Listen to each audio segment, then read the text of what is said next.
to deal with the third and last step, which is the crucial one, is the most important of the three steps. And I should have said at the beginning that this is an original work.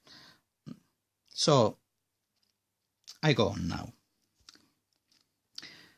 We take a quarter of a circle of ray 1. This one. This is the full circle. A quarter is this one. This piece here. I make it greater here, like here. I divide this one in 8 parts. Oh, it's better to begin from here. I divide this ray in 4 parts. So 1, 2, 3. So I have this piece, this piece, this piece, and this piece. I have 4 pieces. I consider now these rectangles. I begin from here. From here I go up and get this one. Before I was this, now I go up from here. The intersection of this here was here. The intersection of this is here. I go up. So I have 4 rectangles. If I divide by 2 this piece here, this, every rectangle is in, I can take this segment here, from here to where it intersects the circumference, as here, you see here. So I have this point here, extra points, no? And this one. So if I draw them here, this, and this. So I throw up these rectangles now. You see, the difference is that this rectangle has a height, this height here, half of this one. But the base of the rectangle, the upper rectangle, this one, is no more than this one, but it is smaller. You see, it's this one, from here to here, where it intersects, from here to here, intersects the circumference. So if we observe here, this area of this rectangle is greater than the summation of this rectangle here and this one, because this one is greater of this area here. You see? The same thing applies here to these 2 rectangles.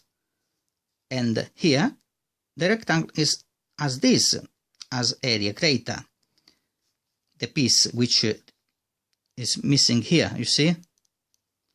Here. So, in a way, we can say that this area approximates the area of the quarter of the circle in a better way than does this quarter of circle, this rectangle. I mean, the summation of this rectangle, this, and this, is greater than this summation, no, of these rectangles of the area, this, and this. Because this area, besides this area here, has also these pieces. So this area is greater than this one. Of course, if I had taken, instead of 8 parts, 16, the area would have been even better. That is to say, better in the sense that differ less than the area of the quarter of the circle. So the difference of this area from the circle is smaller than the difference of this area from the circle. So each is a better approximation, dividing this by 8. If we divide it by 16 or 20, 25, a number, greater number, the approximation becomes better and better. Now, here, you see, I have said it here in writing, I said that if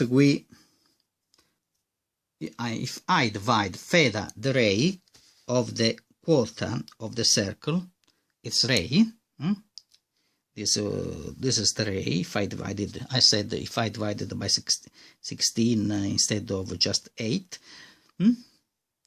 we can see that the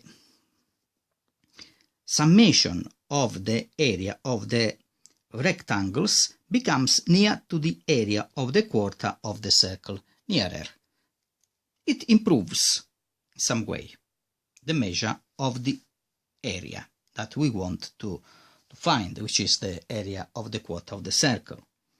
This could be seen more precisely building up the rectangles from the inside, i.e. this way. You see,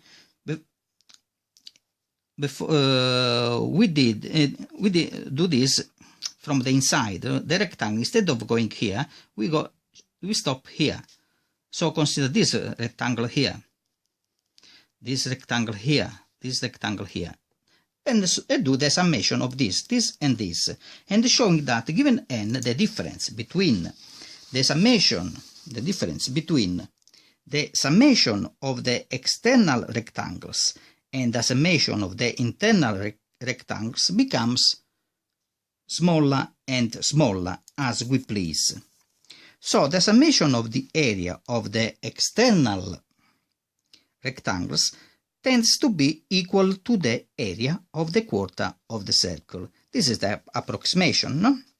In some way, I can say that the difference of the summation of these rectangles here, the area of these rectangles, and the area of these rectangles, the external ones, these are 2, 4, 1, 3, 4, 5, 6, should have been 8. Somewhere I did a little mistake here. I do it here. You see, 2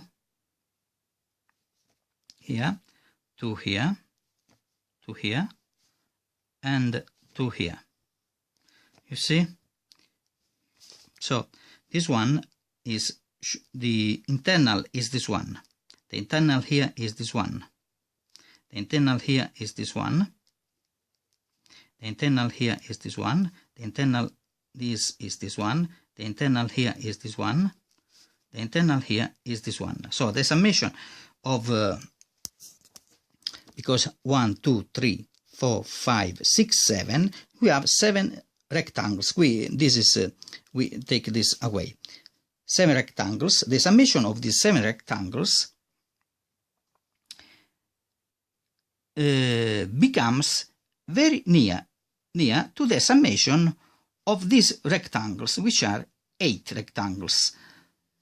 These ones, 1, 2, 3, 4, 5, 6, 7, 8.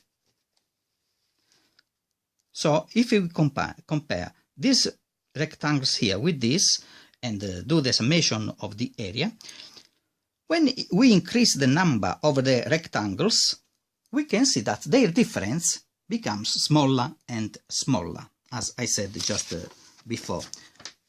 Smaller and smaller as we please. So the summation here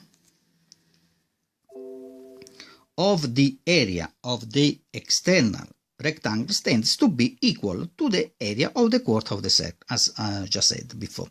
Now we calculate by approximation the summation of the area of the external rectangles. For example, instead of 8, we take just 4 pieces. We divide by 4 the ray. So here is 1 is the whole array. So this is a quarter, a quarter, a quarter, a quarter. This is heights. This is a quarter, a quarter, a quarter, a quarter.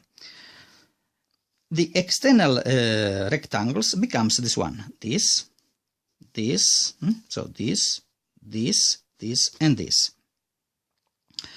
Now I want to calculate the rectangles. We begin from down to top to calculate the area of the rectangle. So I have S1 is the area of this rectangle, S2 the area of this rectangle here, and S3 and S4, so on.